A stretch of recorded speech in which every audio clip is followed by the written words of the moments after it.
Welcome to the Action Network studio in New York City. I'm Maria Marino, and this is Green Dot Daily. We come to you every weekday at 3 Eastern on the Action Network YouTube and the Action app. Coming up on today's show, we'll get you some MLB props. We'll also check in on our friend from Long Island, Michael Leboff, see what his level of panic is with the Islanders. We'll get some playoff picks from him as well. And we're going to check in on the Boston sports scene after a marathon Monday with Tim Kalinowski. But we start in the NBA because we woke up to the news this morning that the Warriors' Draymond Green has been suspended one game for stepping on the chest of the Kings' Domantas Sabonis Monday night. The Kings say Sabonis has a sternum contusion stemming from the incident, though previously it was reported that Green also had ankle soreness.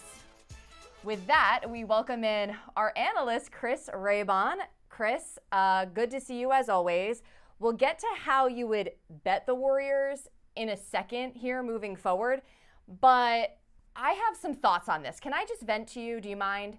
Oh yeah, hit me. Here's my issue with the suspension. The NBA said it was, quote, based in part on Green's history of unsportsmanlike acts, and I don't think that's right.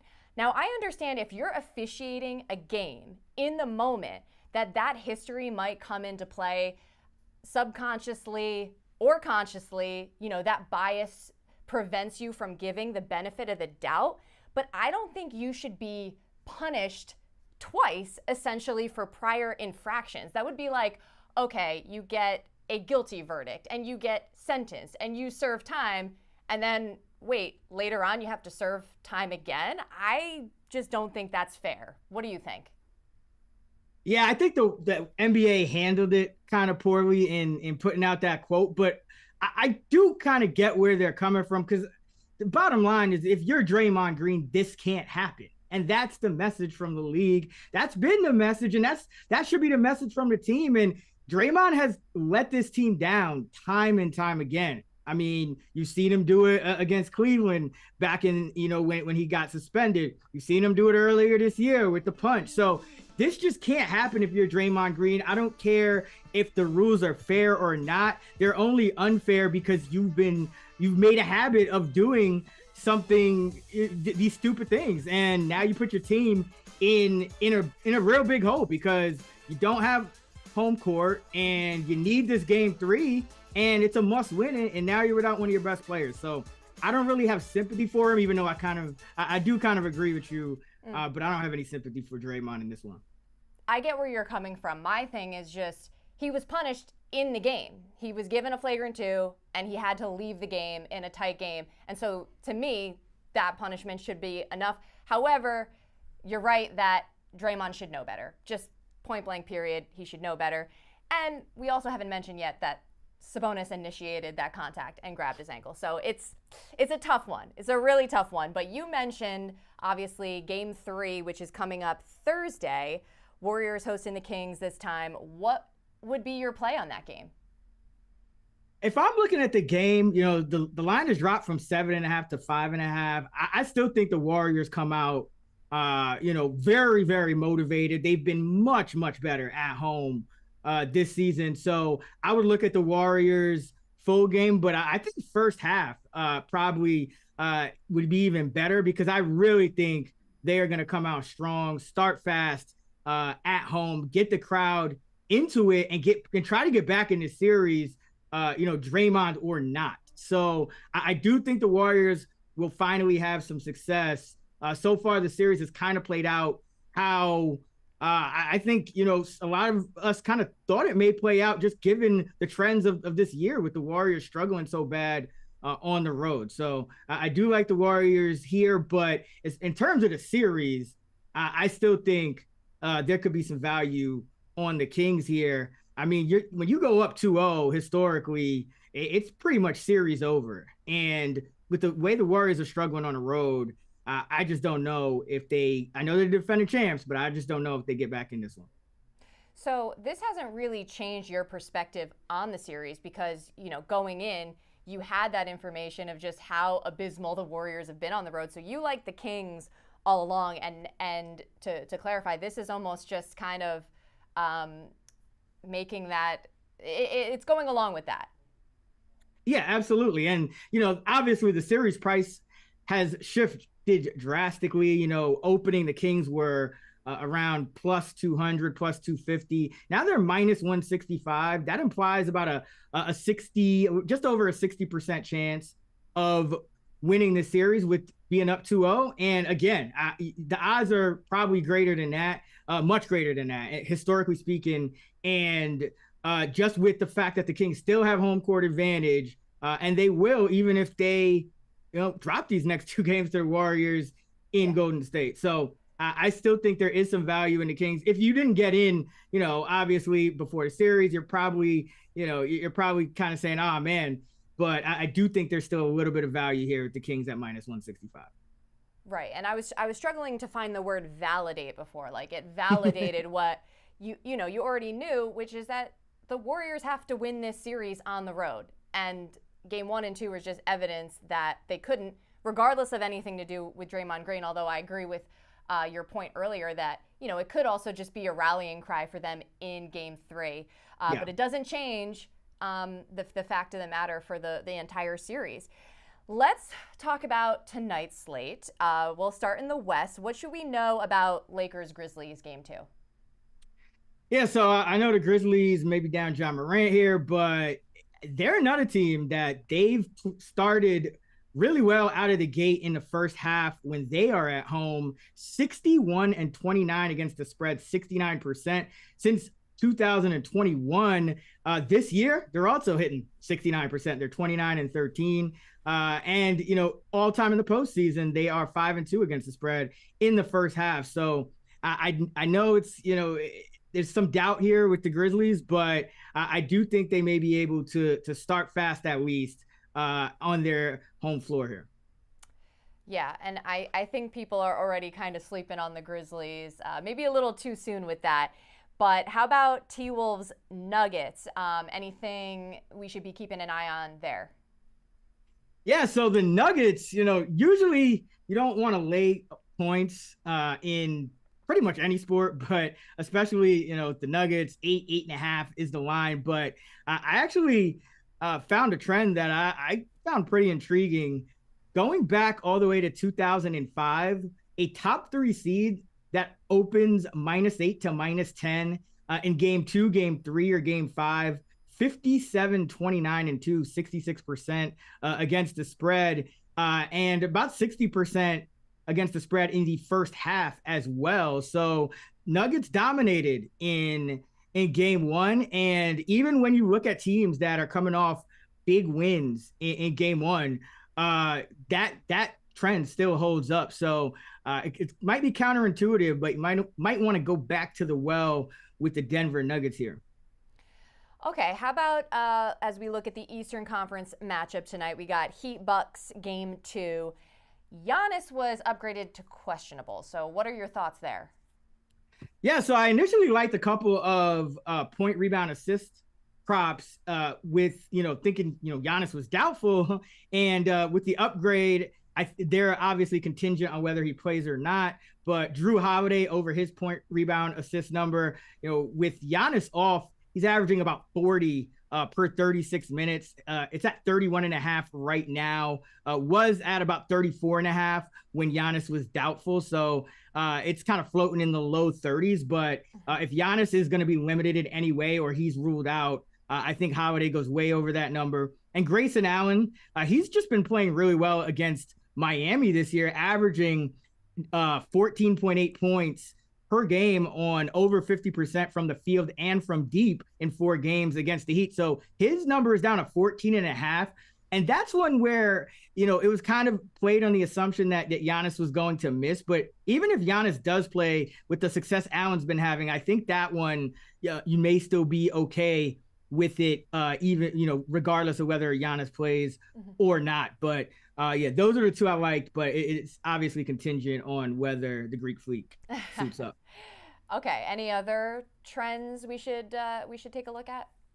Yeah, and a lot of these kind of fit more with, you would think if Giannis is indeed back, I think these trends would really kind of, start to take effect. But Milwaukee is 62% against the spread coming off an against the spread loss, and 61% coming off a straight up loss this year. And that's third best in the NBA. So you figure if Giannis is indeed back, they'll kind of, right the wrongs, right the ills of that game one loss pretty quickly. On the other hand, Miami has struggled out of the gate for the better part of 3 months now. They're just 12-21 against the first half spread, just 36% since February 1st. So about 3 months, they've just been struggling to cover the number in the first half.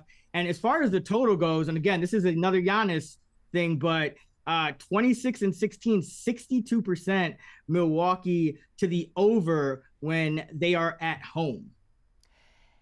Dare I say, Raybon, I might like Milwaukee even if Giannis doesn't play, because they're still a great team. They already got punched in the mouth the other night. They're going to respond.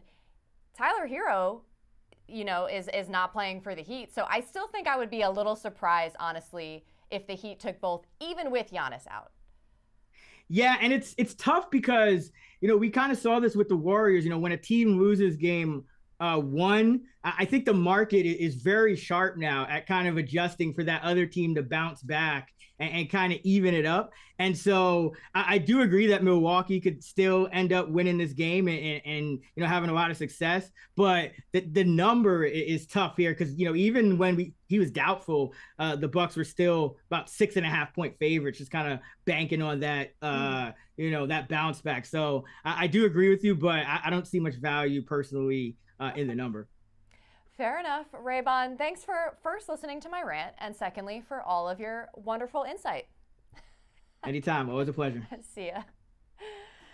Remember, Green Dot Daily is presented by BetMGM. Use bonus code ACTION when signing up to get up to $1,000 paid back in bonus bets if you don't win your first bet. Terms and conditions apply. Gambling problem? Call 1-800-GAMBLER. To baseball, and here's one of the top props from our Action app, which you can access with a pro account. The Padres' Juan Soto to drive in a run against the Braves today gets a grade of A+ with an edge of over 20%. And we're trying to get our own edge, so we bring in our analytics guru, Sean Koerner, for some more MLB props. What do you like today? Yeah, so I like Justin Steele under 6.5 strikeouts at -128. And this Cubs game actually starts in a few minutes, so this is going to be off the board soon. So hurry up and grab it. But Steele has been great to start this year. He has a 14% swinging strike rate. So his strikeout rate should go up if he can keep that up. He's cleared this number in two of the three starts this season. However, 6.5 is still way too high for him, especially based on today's matchup. Steele has struck out 31% of left-handed hitters in his career compared to just 23% against right-handed hitters. And the A's are sending out 7 right-handed bats in today's lineup. So that's going to suppress his K rate just a bit. And so I'm projecting the most likely outcome being, 5 to 6 strikeouts with a, projected line closer to -180 here. So love the value we're getting at -128. And for my other prop, I'm going to go with Marco Gonzalez of the Mariners under 4.5 strikeouts. You can get that at -105 right now. But the Brewers, they actually put out a pretty K-friendly lineup today. But striking out hitters really isn't Gonzalez's thing. He's generated a very low swinging strike rate of just 7% this year. That is just absolutely putrid.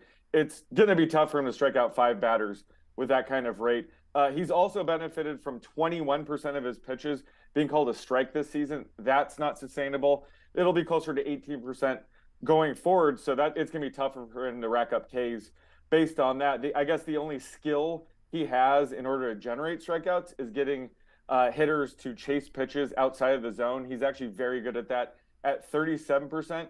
However, the Brewers, they swing at pitches outside of the zone at the 4th lowest rate in the league. So this is a tough matchup for Gonzalez. So I'm projecting his most likely outcome between 3 and 4 strikeouts and a projected line of -170 here. Sean, you laid it out so perfectly. I don't want to even ruin it by saying anything else. I'm just going to say, listen to the man, and thanks for stopping by. Thanks for having me.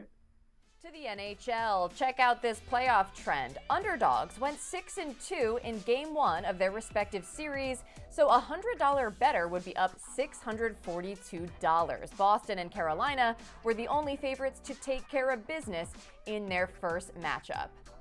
As we bring in our NHL analyst, Michael Leboff. Mike, you are also a noted Long Island resident, so your Islanders, I'm sorry, could not pull off the upset Monday. Going in, you felt they had the edge as far as goaltending is concerned. Has your outlook on this series changed at all? No, not really. The Islanders still have the most important edge you can have in a playoff series, which is an all-world goaltender in Ilya Sorokin. He was great in Game 1, so my tune won't change about that at all. And I thought the Islanders played all right. They let up 2 power play goals, scored 1 at 5-on-5, and their power play went 0 for 4. So a break here or there, bounce, or a big goal from somewhere would have changed the tone of game 1, and hopefully they get that bounce. And I think what we saw from these two teams in that game, of all the 8 games we saw in so far in round 1, the Islanders versus Hurricanes was the only one that really went according to script. Both teams are known to struggle offensively, be very hard to play against, and generate offense against, and those things all showed up. Just the Islanders didn't get the breaks and ended up skating out of there with the loss.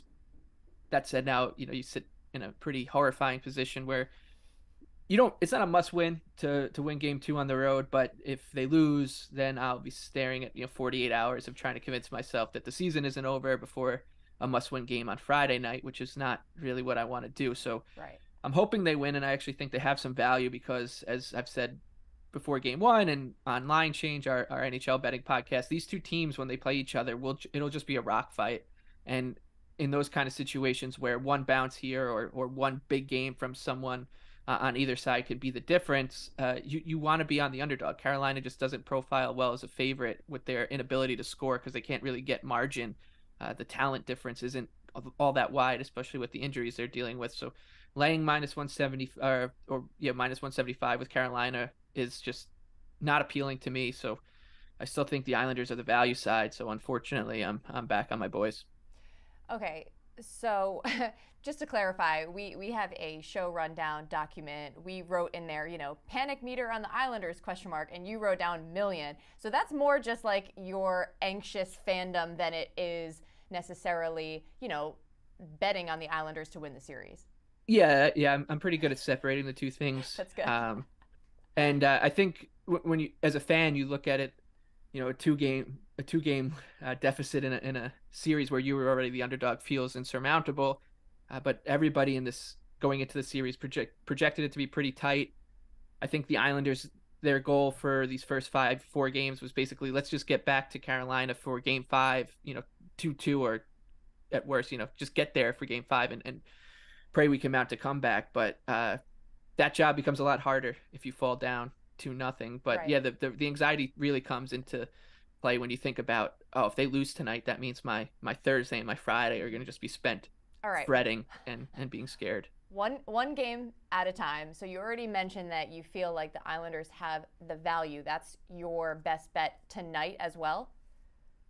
Yes, I think so. I think in this series, the Islanders are going to be the underdog basically every game, and it's just a series that should play out in favor of betting on the underdog because of how thin the margins are. Okay, so we think potentially Islanders plus money tonight. What's the other game that you're zeroed in on for this Wednesday slate? Yeah, that Los Angeles Kings Edmonton Oilers Game 1 was pretty bonkers, and it looked like it was going according to script for 59 minutes there, and then the Kings get a late goal to tie it, send it to overtime, and score on the power play to steal Game 1. Los Angeles, I don't think got enough credit coming into the tournament as a really good team, and that's just because of how well the Oilers were playing at the time. Edmonton was everyone's, all of a sudden, their Western Conference playoff pick, and we spoke about this on Monday, that this is probably the right time to sell on Edmonton, and I think you're going to find value on the Kings again here because in the NHL playoffs, you'll notice a kind of a pattern where if a favorite goes down 1-0, you'll likely see casual money show up on them because people can't really fathom a team like Edmonton, who, like I said, was a co-favorite to win the Western Conference coming into the tournament, going down 0-2 in a series everyone was expecting them to win. So I think a lot of people will end up backing the Oilers as we get closer to puck drop. You should be able to get a pretty good number on Los Angeles. It's plus 180 right now. I think you can probably be patient there and wait to see if that must-win money comes in on Edmonton. And if you're looking for a bet on the Oilers, I think Connor McDavid to score 2 or more at plus 350 is also worth a gamble here. He was held off the score sheet entirely by Los Angeles. The Kings have one of the best shutdown centers in the NHL, Philip Deneau, and they're very structured defensively. They do a pretty good job of getting the guys, even on the road, getting their line matches right. And I think we'll see a pretty considered effort from the Oilers to get McDavid away from Deneau and get him into more advantageous positions. And he will be firing the puck anytime he gets it. He rarely goes 2 games without scoring in a row. I think he was held off the score sheet entirely in 7 games over the 82-game season. So I'm expecting a big game from McDavid. It's a square play, but sometimes it's hip to be square, and you usually want to be on McDavid's side in these kind of situations. With you, it's always hip to be square, Mike. But listen, thank you as always for the insight. We hope you have a good rest of the week and that you're not like crazy anxiety going into Game 3, which you will be attending. So we hope for the best for you. Yeah. Even if they win, I'll be a nervous wreck, so it doesn't really matter. Right. All right. See ya. Green Dot Daily is presented by BetMGM. Use bonus code ACTION when signing up to get up to $1,000 paid back in bonus bets if you don't win your first bet. Terms and conditions apply. Gambling problem? Call 1-800-GAMBLER. Here's how you do Marathon Monday in Boston. Even though it was a cold and wet day, we got to Fenway by 11 to see the greatest player in baseball both pitch and hit. Also, how about this guy finishing the marathon in like 12 minutes? Unfortunately, we got hit with a fat rain delay, so we left to go watch some of the runners come by, which was actually perfect timing because we got to see this absolute legend. Then we had a little time to kill, so we fueled up with some Guinnesses and bolted to the finish line to see our friend Kenzie. Right, Kenzie. At this point, we were pretty bagged, but we dug deep, crushed some apps, got a little looped up, and made our way into the Garden for Game 1 of the Stanley Cup playoffs. The place was rocking. Pasternak did his thing, and the Bees cruised to a 3-1 victory over the Cats. Now that's what you call a triple header, kid. Time to be hungover till Thursday. Wow, that was some impressive narration by our own Tim Kalinowski. Tim, are you still hungover after the Marathon Monday? I'm not. I actually got a great night's sleep last night. I kind of gambled on the late NHL games. I was like, you know what? I'm just going to swallow it. I'm going to get a good night's sleep and lick my wounds and get ready for all the Game 3s and Game 2s coming up. Are you saying that the hockey kind of helped put you to sleep, or? Well, the games last night were not very good.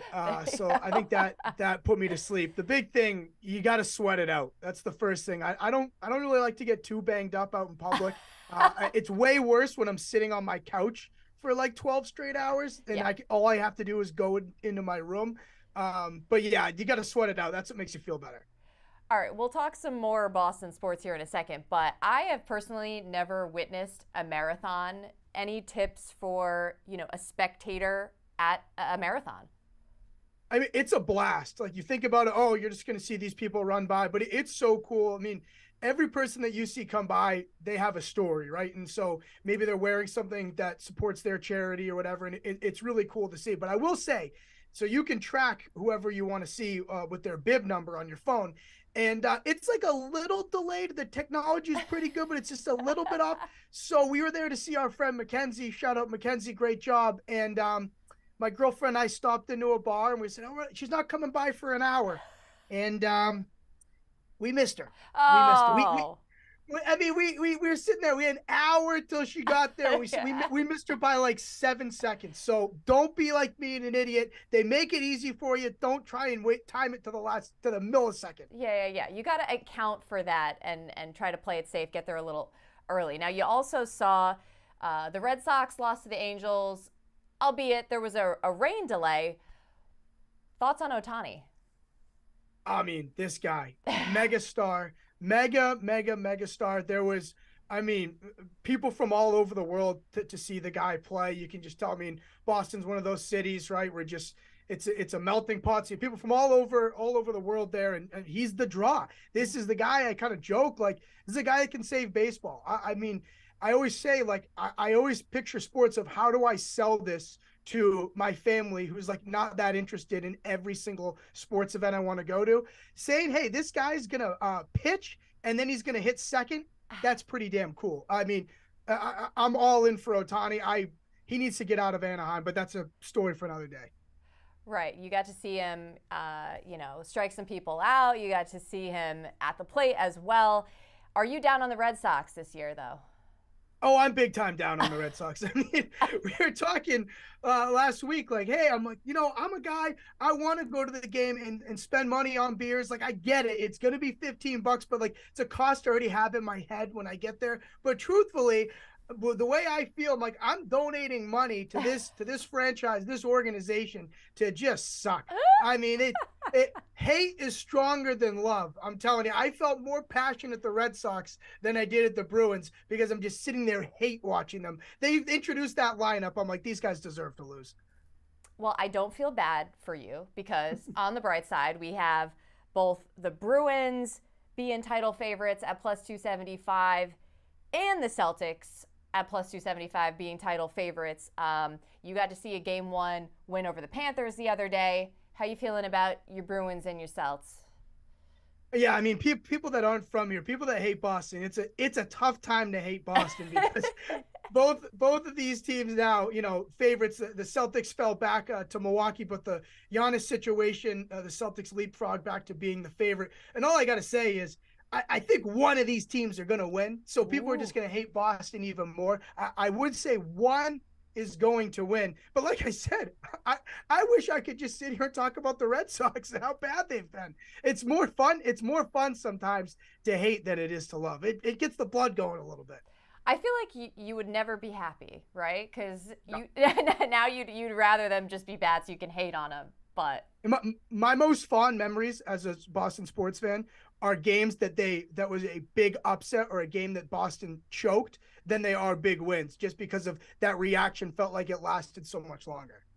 It's kind of like how they say like hate and love aren't that far apart because it's both like energy and that's right. that's what you bring, Tim. And I think we're gonna let you go here, but thanks for joining us as per usual. Always a good time. We'll see you next week. Appreciate it, Maria. Thank you. See ya. Remember, you can reference any picks we give out during this show, like the MLB and NHL ones we featured today, by following Green Dot Daily in the Action app. We keep track so you don't have to. And that's all for this episode of Green Dot Daily. Once again, I'm Maria Marino. Thanks for hanging with me. I'll see you again Thursday at 3 Eastern on the Action Network YouTube and the Action app.